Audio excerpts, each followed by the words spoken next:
Father's house are many abodes.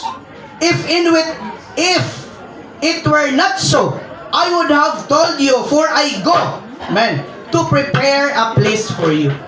Mao ni mga sugar-coated karon kay murag isagulan ni sila para nga malukmay lang ang mga tagtungod.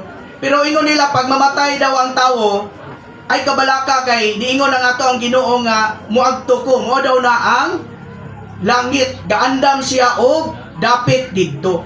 Pero totally kung imong lantawon ang outline sa John, kanang kapitulo 14 mga igsoon, ningon niya nga, in my Father's house, sa Griego ana mga igsoon, mga higala kay pulos mole.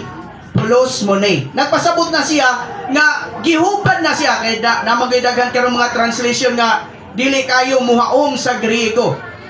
Ang proper gyud nga paghubad sa mone kay abode, puloy anan. Dili siya mansion.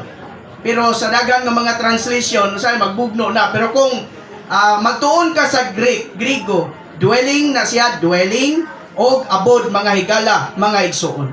Kanang pag-ingon niya nga I will go. Dili na siya mo'y pagsulbong niya dito sa langit.